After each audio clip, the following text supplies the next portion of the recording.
scan the lake and look across it and maybe find one of your favorite spots. It's hard to pick just one, but maybe think about that spot and what you can see from that spot normally when you're standing there, maybe what it looks like from here, different things that you might hear or smell or feel when you're in that spot around the lake. I know my favorite spot is over on that side.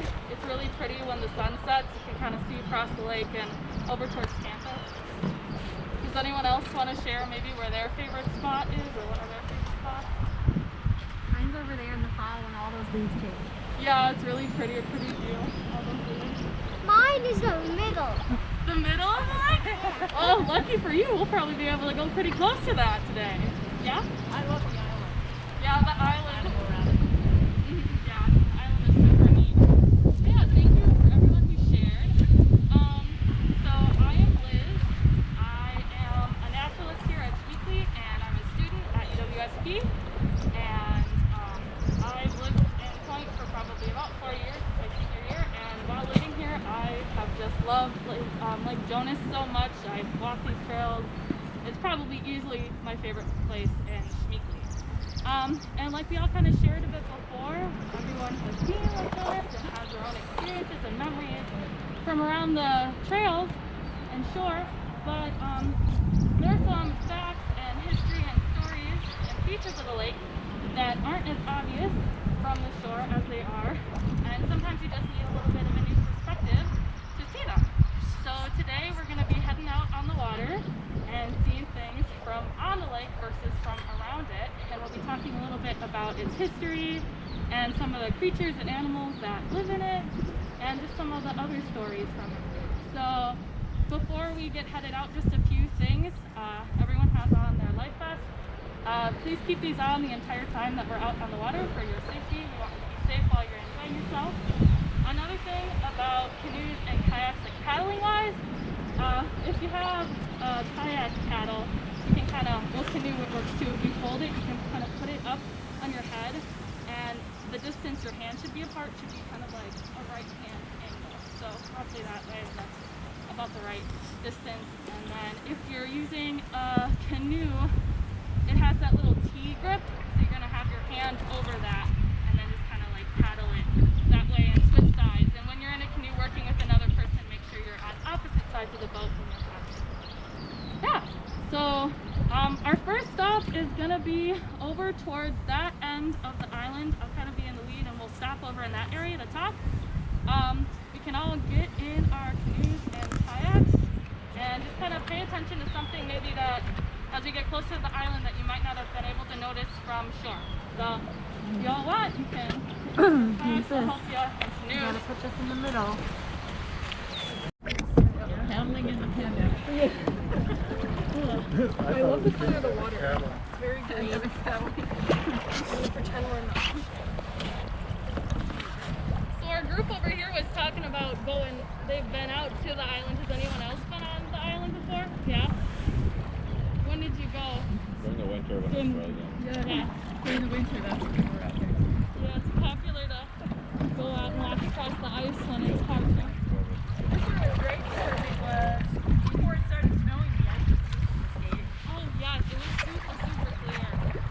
I was out here and I had pictures and like the reflection of like the sunset off the ice because there was no snow on it. Well, they thought it was spectacular.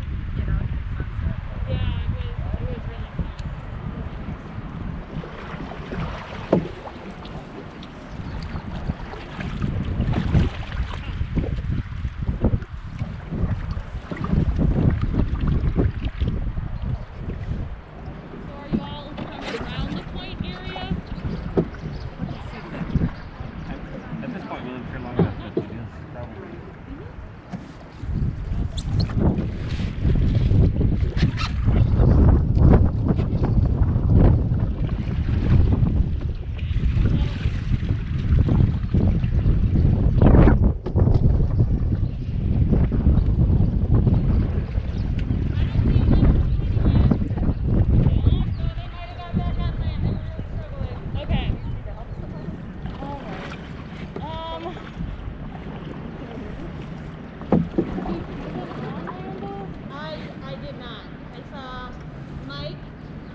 Go for it. Okay, yeah, I'll start then. Alright, so, I don't know if you can notice anything, but did anyone, looking at the island a bit closer, has anyone noticed something different from when we were on shore? It might be hard to see, depending on where they are.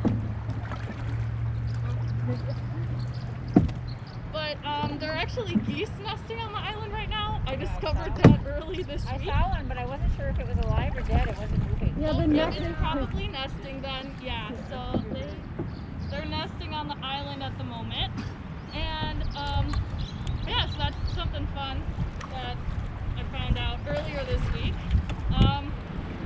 But so a little bit of background on Lake Joanis itself. Does anyone want to guess how many acres Lake Joanis is? For like a reference, an acre is roughly like a little bit over the size of like an American like football field. So using that reference point, it's hard to see the whole thing because the island's in the middle, but 4 acres? 4, 10, a little bit higher than that. 15, it's even higher. It's 23 acres. So, I mean, it's pretty modest compared to some other lakes that are really, really big. Like you think of the Great Lakes. And then also, another question I have is, does anyone know how old Lake Joanis is? Yeah. You guys 40 years old? Pretty close, yeah. The lake is 45 years old. So again, kind of young compared to like the Great Lakes, which have been forming since 20,000 years ago. And so, like someone brought up, it is as old as century. And so there's a story kind of behind that, which I'll kind of get to in a few seconds. But if you look, I have a picture. See if you can all see it. And this is when it was first being constructed. So you can kind of see, sorry, I'm running into each other. You can kind of see it. Here, I'll put this down and back. And did anyone maybe notice something, might be hard to see, but missing from this picture? The island, yeah. So the story behind that is, like someone mentioned, around 1975, the headquarters for Century World were being made, and they needed a lot of fill soil for their building site. And so what they did is they kind of made this deal and plan with the university, and were like, well, we need this dirt and soil. Wouldn't it be great if there was a lake in the reserve in Speakley? And they were like, yes, it's a great idea. And so they took the dirt from here and moved it like not even a mile that direction. But halfway or part of their way through construction, they're like, well, we have enough dirt now and we have excess. Do you want to make an island? We'll just put it back. And so they did. And so the excess soil kind of went and was made into the island. And then there's a bunch of athletic fields over that way. And some of it was spread over the top just for new soil over there to help with drainage. So that's kind of the story of the island. If you want to look, you can kind of scan and see what type of trees and other types of plants are on the island. Birch, yeah, there's some birch along the edge. A lot of pine. There's cedar over that way. And I have another picture, and it was from that first summer. It might be hard to see, but you can kind of see that little sandy area in the middle, and that's what the island looked like right away. So there really weren't a lot of trees and anything on it, and part of that was because people were actually allowed to swim in Lake Joanis for the first year, and then they changed that rule just for safety, and also it was having problems with around the edges and with erosion. People were a lot of walking on it, and of course a lot of traffic on the island, so nothing was really growing. And so they stopped swimming, and then around the second year they ended up planting a few trees. So these trees, the oldest ones on the island, are only about 45 years. So it's kind of interesting to see the changes that have happened in that short amount of time to the island, and then of course all around the lake as well. Yeah, so we talked a little bit about the island, and now we're going to be heading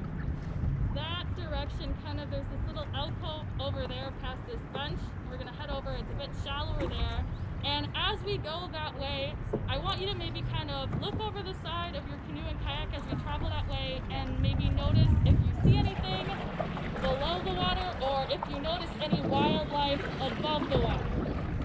So we'll make our way that way.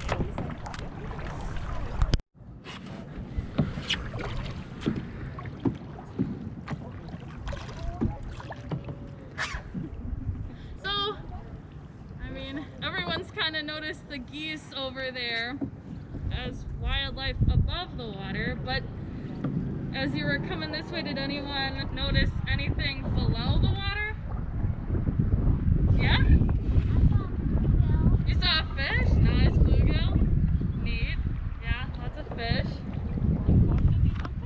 I mean, you could see stuff, you might not be able to see stuff.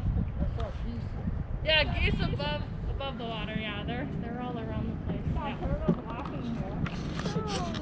Oh yeah, I saw a turtle here yesterday. It was pretty small, but he was over in the shallow edge, kind of over that way. Yeah. So, I mean, a lot of times we see a lot of the geese and ducks and different things above the surface. Maybe turtles out on logs basking in the sun. But there's actually a lot of really cool different animals and things underneath the water as well. So someone mentioned they saw a bluegill over here as we were heading over. There are a lot of fish around. Has anyone been fishing in Lake Joanis before? Yeah, did you catch anything? One bass. A bass? Yeah. Nice, cool. Yeah, there's a lot of fish, so bass are common, and like they did a survey of the lake, I think in 2011 was the last one they did, and they found common species like largemouth bass, bluegills. They found a few northern pike, black crappie, stuff like that. But since 1985, they've been doing surveys, and some less common fish that they have found are walleye, muskies. They've also found carp, and there used to be a lot of yellow perch. There's not so much anymore. They've also found goldfish in Lake Joanis.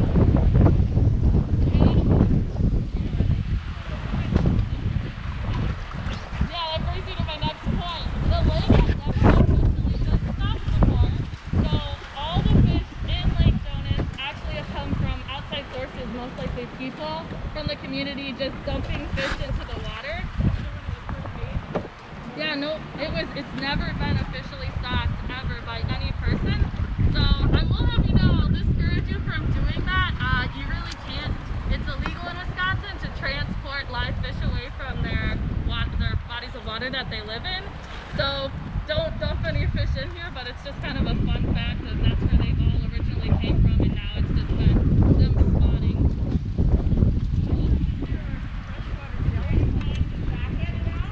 Huh? I don't think there's any plan to stock it in the future. Yeah, that leads me to my next thing. I don't know. I'll have other people guess, but there's also another really interesting animal that is found in the lake. It's about the size of a penny.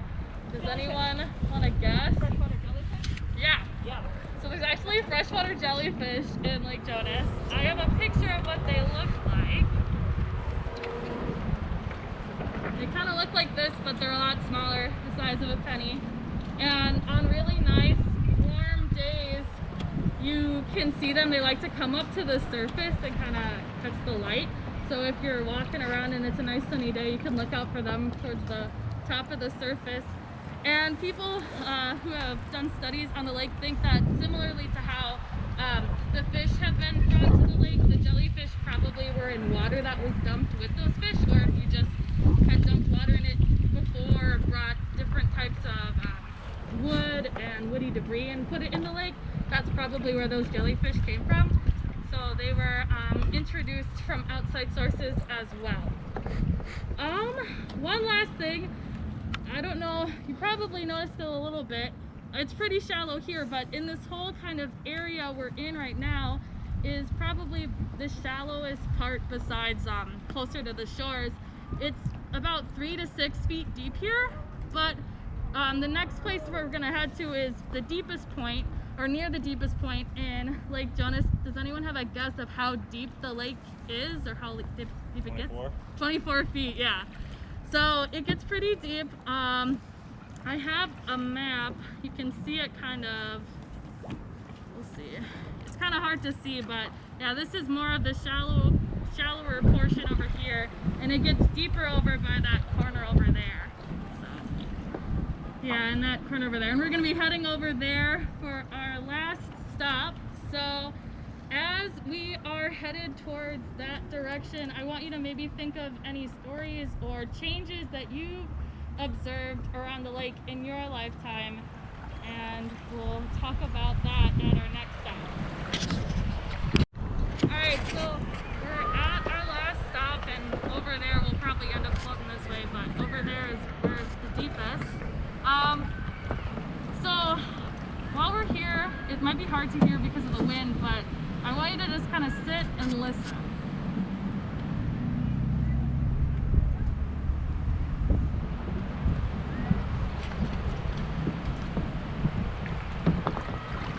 What are you able to hear?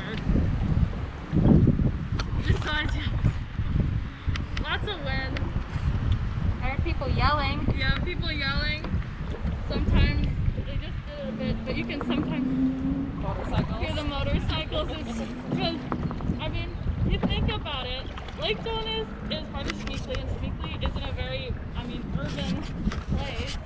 It's Stevens Point, so it's not as big, but you're surrounded on two sides by streets, and then there's athletic fields over there where events are going on, so you have a lot of, noise pollution from these outside sources that you can kind of hear while around the lake.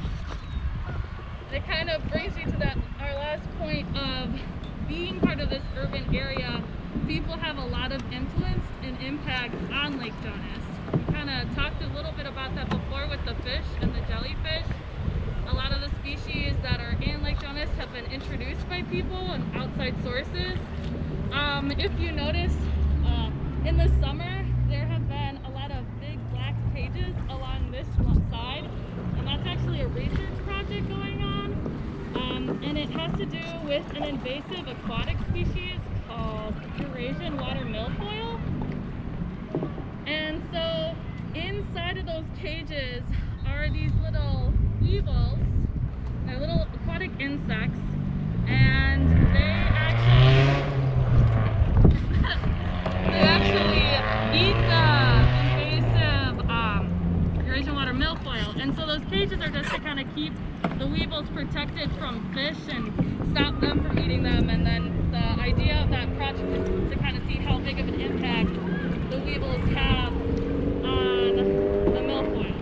And so the milfoil was probably introduced similar like the fish by people dumping water, or from watercraft being brought in and not cleaned properly from different bodies of water around the area. But it also kind of points out another impact that people have on Lake Joanis. A lot of research is done by the university, but also restoration projects. So I had you think about maybe some of the changes that you have seen around Lake Joanis in your time. And I remember one of the major ones that I have seen has to do with this side of the lake.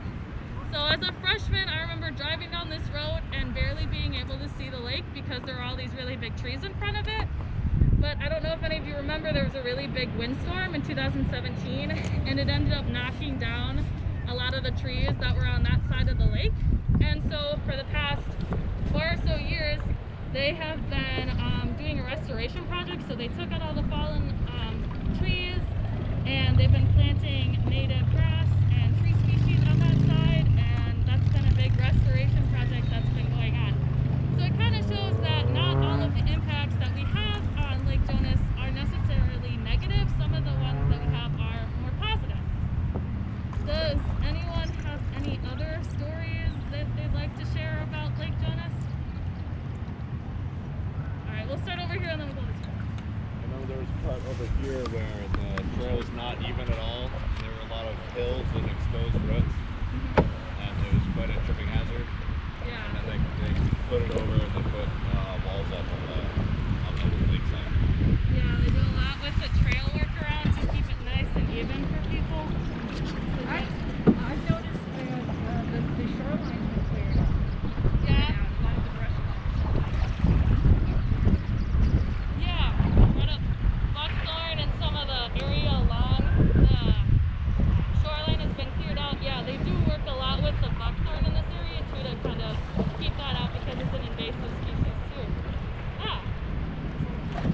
for sharing. Sweet. So, yeah, I mean, when you think about it, Lake Joanis, I mean, it's man-made, so we are very much so a very deep and important part of its history. We just want to make sure that our impacts on the lake are positive, or as positive as we can make them. So, with that, that's pretty much the end of this program. We're gonna head back to shore that way. And thank you so much for all coming. Thank you. Oh, there is one more thing. One thing. Remember how we kind of talked before on the shore of our favorite spots? Maybe as we're paddling back, look at that spot now from the lake and maybe see how your perspective or view has changed or how it looks different from the water versus from the shore.